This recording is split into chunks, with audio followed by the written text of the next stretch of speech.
Welcome to the Helping Writers Become Authors podcast. I'm KM Weiland, and I am here to take you deep with story theory, writing techniques, and the incredible wisdom of story. I believe story is the greatest power on this earth, and that as writers, we carry the torch of wielding that power with responsibility, passion, and skill. There's no such thing as just a story. Today, it is my honor and my purpose to help you write your best story, astound the world, and maybe change your life. Hello and welcome. You are listening to Season 17, Episode 28. So today's episode is a little different. Today, I turn 40. Behind the scenes, I'm taking an intentional day to myself, no computer or phone, to celebrate the massive decade that is behind me and to lean into the excitement I feel for the decade ahead. When I turned 30, someone told me my 30s would be the best decade. And I often think about that because my 30s did turn out to be monumental. It wasn't the best decade in the way this person meant, but at the same time, it kind of was.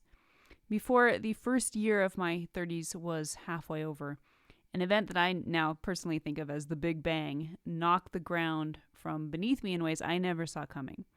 My 30s were honestly a decade of great pain in a lot of ways, but it was a strange sort of pain. I look back on it and honestly, it seems glorious. It was the sort of pain that brings change, transformation, liberation. It was a portal, a doorway of no return. Right on time as my first act ended and the second began. And what an adventure world I entered. It was a character arc. It changed me utterly. I grew up. I moved beyond narrow constrictions and definitions that I had thought were mine, but that were not. I stripped myself down to the very core, down to the shadows, down to the emptiness, and then out into the unfathomable vastness, into the raw and unbearable glory that is life itself. I got to choose life in a way not everyone does. It was a decade in which I moved 3 times, bought my first house, focused on healing, fell down more times than I can count, and rose again. It was a decade in which I came to understand story on a deeper level than I ever had before. So as I stand here at this threshold between decades, I wanted to mark the moment with something a little lighter and more personal, a celebration not just of my biggest lessons and transformations, but of the small, quirky human things that make up the texture of my life. So in honor of turning 40, here are 40 things you might not know about me. Some are serious, some are silly, and all are pieces of the story that's brought me here and the one that's still unfolding for me. All right, so 40 things you might not know about me. Number 1, I'm passionate about health and biohacking. Over the years, I've learned how much my creativity depends on my body's energy and balance. So I love exploring ways to support that, including eating as clean as possible, staying active, practicing yoga, minimizing toxins in my environment, and generally treating my body like an ally in the creative process. For me, it's not about perfection, but about curiosity and stewardship. I'm always seeking how to live in better harmony with the systems that sustain me. I've learned over the years that creativity is a life force, and as such, it has to be cultivated, which very often looks like cultivating my health. It has to be honored and approached with reverence rather than control. It has to be listened to rather than dictated to. Number 2, on the other side of the spectrum, my favorite cheat meal is mac and cheese. My nieces and nephews even call me Aunt Mac. Number 3, for guilty pleasure movies, I always go back to Golden Hollywood. It's what I grew up watching. So much good storytelling in those years. And I also just love the lightheartedness in so much of it. There's a wholesomeness to it that I really love. It always feels like home when I go back to old movies like Stagecoach and It's a Wonderful Life, Bette Davis, Humphrey Bogart, Errol Flynn. Number 4. A belief I held that once protected me but eventually limited me was that my life was meant to follow someone else's map. For a long time, that belief made me feel safe until I realized the path I was on was leading me away from myself. The day I started charting my own course was the day my story truly began. Number 5, and this one's really important, I cannot stand bananas. Number 6, my morning routine always includes skincare, meditation, and baked eggs for breakfast. Number 7, my theme song is Eye of the Tiger. My dad started calling me a tiger before I was born. I still own the little stuffed tiger and a little t-shirt that says I love Katie that he bought me when I was a newborn in the hospital. Number 8, I was homeschooled in a small town in western Nebraska in the middle of nowhere. I owned 2 horses, and the highlight of my year was spending time on a friend's cattle ranch in Wyoming every summer. Number 9, I started writing as a way to not forget the stories I would tell myself. My first writing gig was a family newsletter that eventually became what I called Horse Tales, with a subscribership of 30 people, of which I was very proud. I produced it for 5 years until I finished high school and started focusing on novels. Number 10, most people don't know that I'm secretly really good at swearing like a sailor in 3 languages. Number 11, my coffee ritual is a Chemex pour-over, dark roast decaf, organic and water processed, with just enough cream to cover the bottom of the mug. Number 12, my favorite part of storytelling is the part before I even start writing it. I love to be in the daydreaming and the imagining. And my second favorite part is outlining, when I'm just having a conversation with myself longhand in a notebook. Number 13. So I can't start writing until I have some kind of food to ground me. I default to a cup of coffee, and music has always been key to this as well. In the past, I would listen to my soundtracks alphabetically because I liked that sometimes I would get weird contrasts. Like when I'd be writing a love scene to Gladiator, or I'd be trying to write a battle to something really soft and contemplative like Cider House Rules. Now, sometimes it totally didn't work, but sometimes it would help me find interesting juxtapositions and emotions. Nowadays, I'm kind of way more moody and I spend way too much time trying to find exactly the right thing to listen to. It actually kind of drives me nuts. I should go back to just listening to them in order. Number 14. When I was 20, I was in an ATV accident that cracked my skull. And just a few weeks ago, before turning 40, I totaled my vehicle in another car accident. And in both cases, I more or less walked away. And those moments remind me how fragile and miraculous life is. They make me more conscious of my health, my body, the sheer gift of getting to keep living this story, in the sense that there's a reason I'm here and there's a purpose in every day that I get to live here. Number 15. One of my biggest ongoing life lessons is boundaries. Learning not to front load them from avoidance, but to work with them holistically in relationships. Basically, telling people no. Number 16. So I once tried being the operative word. I tried to learn to bowl just to beat a boy in a bowling contest. I practiced for months and still mostly threw gutter balls, though weirdly I'd often get a strike on my very first try and never again after that. Needless to say, I lost the contest. Number 17. The quality I would say that I most admire in people is authenticity. It's that capacity to be deeply in touch with your own truth and your own wholeness, and also a sense of what is broken and perhaps blind. It's the cohesiveness of self that allows you to stand fearlessly in who you are. It's not to say you never admit you're wrong or never change, but there is a deep sense of truth about where you exist on your own cutting edge at any moment. I would say this is something I admire because it's such a core quest for myself. Number 18. I believe that love is a state of being. It's a frequency, a vibrational force. It's not a feeling per se, although we do feel it. I believe most of what people say love is are just emergence from what love really is. To me, love is the same vibration as health, the same vibration as truth, the same vibration as beauty. When you're in love, the world is right. There's an alignment to who you are and how you move through life. You are whole, you are fulfilled. Love isn't something you give or take. It's like being in a swimming pool. Love is the water that surrounds you.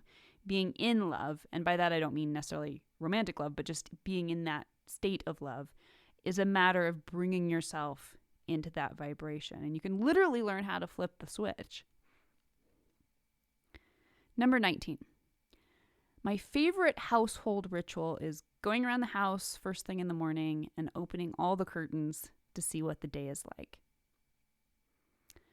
Number 20. My happy place is definitely hanging out with my nieces and nephews.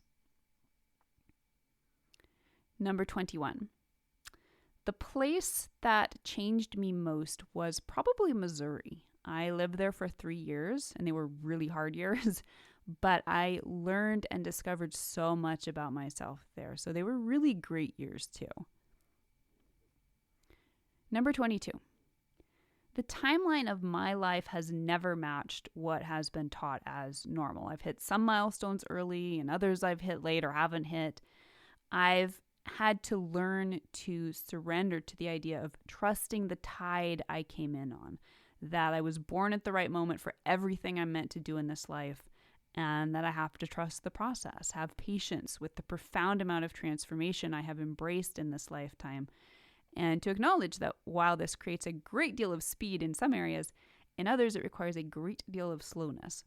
So I'm allowing my story to be what it is, instead of insisting it has to be something else. And there's a profound amount of freedom available in that discovery. Number 23. I always write with a black pen. Number 24. My ideal day off looks like just taking a day to binge watch something all day long. I don't watch a lot of TV and movies every day anymore, but I take a day about once a month to just binge watch something. Number 25. I'd rather be a stand for something rather than against something. I've seen so clearly throughout my life that what we resist persists. And on a personal level, I've always felt it was never enough for me to move away from things that weren't working. I always needed to have something I could move toward. Number 26. One of the guiding principles of my life has been that old proverb that if you want to change the world, change your country. If you want to change your country, change your city. If you want to change your city, change your family. If you want to change your family, change yourself. It all starts at home. It all starts within. Number 27. I also believe that even the smallest acts of integrity within oneself, even if they're happening behind closed doors in your house and no one ever sees or knows what you have chosen, worked through, and overcome, they have a ripple effect. Most of the pain in the world comes from a feeling of separation, of turning something or someone into the other that must be defeated or fought against. Recognizing that starts within, because there's so many parts of ourselves we try to make other, that we're ashamed of or that we vilify or put into the shadow. I believe the most important work we can do is the work of the self. Number 28. I love the idea of inner callings, that we come into this life with certain things we are meant to fulfill, that some part of us already knows. To me, that offers a great deal of meaning and purpose, even when things are hard or don't make sense. There's always a lesson, always a teacher, always something for my good that's meant to help me do what I'm here to do. Number 29. I believe life is ultimately about learning to come into integrity and wholeness within oneself, to bring back and heal and integrate the pieces that are sometimes shattered or lost. Inherent to that is the quest for each of us of learning to listen to who we are, to know what is true for us, and to gain more and more capacity to stand in that integrity. The only thing any one of us is asked to do in this life is to be true. I think we can get very easily distracted from that, not least because sometimes the thing we think is the truest for us is really just the loudest ego projection in our lives. So for me, there's this tremendous mandate to not just try to overcome my blind spots, but to accept with humility that I have them, and that by their very definition, I don't know what they are. I don't think that should undermine confidence or conviction, but I do think it merits a tremendous amount of humility and a great deal of self-introspection. Number 30. I've always defined my own success only in retrospect. I've reached certain marks and realized that by certain people's definitions, these markers would be defined as successes, whether it's podcast downloads or books sold or making a living as a writer or winning some award or having a certain number of followers on social media. All of that's great and I've always appreciated it, but I've never chased it. I've never really felt comfortable chasing end goals. I'm much more interested in being curious and playing and focusing on the job at hand. My goals are more about I'm going to do this today or I'm going to put this book out this year.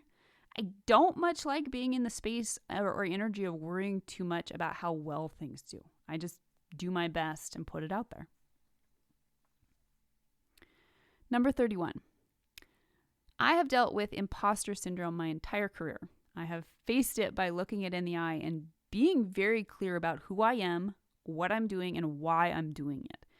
Sometimes that might be clarity about how much money do I have to make to be a success, or how many books do I have to sell. But it's also asking, am I doing what I love? Am I being authentic? Am I showing up in a way I'm proud of? Am I making an impact? Am I putting something good into the world? And that's not to say I don't define my success by material things, because I totally do. If all of a sudden I made $0 tomorrow and sold 0 books, I would obviously face some pretty big ego deaths and fears. But here's what I come back to all the time. I used to say about writing fiction that even if no one ever read what I wrote, I'd still do it. To me, I think that's the definition of success. Is what I'm doing something I would do no matter what? Is it something I would move heaven and earth to do? Number 32. I name all the important trees in my life. Right now, I'm making friends with Mr. and Mrs. Maple, the owl tree, and the sentinel. Number 33. My Myers-Briggs type is INTJ. My human design profile is 6-2 generator with emotional authority. My Enneagram type is 3. My tri-type is 3-5-1. I'm a Scorpio sun, Scorpio rising, and Libra moon. Number 34. I'm slightly paranoid about fire and sometimes have to go around and double check that outlets aren't hot before I go to bed. Number 35. When I was younger, I didn't really have a place for emotions in my life. I didn't understand how sensitive and emotional I was. And I didn't really learn how to cry until life cracked me open at 30. But life has been so much richer with emotion. It's more difficult, but so much more dimensional too. Number 36. The character I relate to most from my own books is 100% Alara from Dreamlander. I didn't intend her to basically be me, but in a lot of ways, she was. If you know, you know. Number 37. My favorite movie is The Great Escape, but the story that changed my life was Lord of the Rings. Number 38. To me, story is a primal force. I often speak of story in the singular. It's capital S, story. It's an archetypal force. The more I study it, I just see it everywhere. And I don't know if story itself is the reflection or if story is what everything else is reflecting. For me, story is a map. it's the cartography of the cosmos. There is so much more there than we understand. Story is so much more of an initiatory force than we acknowledge most of the time. In my life, when I've gone through my hardest moments, it is story that has saved me. And I don't mean specific stories, although they've played a role, but story itself and my own capacity to recognize it as this archetypal, immutable force in the world and in my life. Number 39. What I wish I could tell my younger self. I always think of the line from the movie The Kid with Bruce Willis, which has always been a meaningful movie to me, but especially now that I'm turning 40, which is what the story is about. In the film, someone is asked that same thing, and she responds, I'd say, baby, it's gonna be fine. What I'd tell my younger self is, it's all gonna work out. I've got you. All the things you think can never happen in your life, all the doors that you think are closed, they're not. By the time you get to 40, you're going to have walked through almost all of those doors, and you're going to be a version of yourself you will be so proud of. So just hang on, keep doing what you're doing, keep showing up, be honest, trust yourself, let yourself cry, and above all, keep listening to the stories, keep telling stories. And number 40. The best thing for me about turning 40 is that it doesn't feel like the beginning of the end. It feels like the beginning of the beginning. It feels like I am at the threshold of the most important things that will happen in my life. I feel wide open to what it is I'm really here to do and say, full of vitality and excitement and anticipation and gratitude for all that has been and all that I know will be. And I thank you for whatever part of my 40 years you've been here with me, even if it's just the last 20 minutes. And I hope that we will meet again within the next decade and all that it holds. Thank you for listening. That's the end of today's episode. And that brings us to the end of this episode of Helping Writers Become Authors. I hope you'll stop by the site for a full transcript of this episode and to join in the conversation in the comments. Tune in for next week's episode, where we'll continue to explore all things writing and storytelling. If you'd like to support the podcast, it always means a ton when you take a moment to leave a quick rating or review on Apple Podcast, Amazon Music, or Spotify. To stay updated on all the latest content I create for you, the best way is to join my mailing list at helpingwritersbecomeauthors.com/mailing list. You'll also immediately gain access to lots of free resources, including my books, Crafting Unforgettable Characters and 5 Secrets of Story Structure. For real-time connection with me, more writing advice, and behind-the-scenes glimpses, follow me on Instagram at authorkmwyland. A heartfelt thank you to each one of you for your support and enthusiasm, and especially those of you who support my work on patreon.com/kmwyland. You help make my site, this podcast, and so many other resources available to writers everywhere. So until next week, keep writing, keep dreaming, and most importantly, keep being true to your stories. Thank you for being part of Helping Writers Become Authors.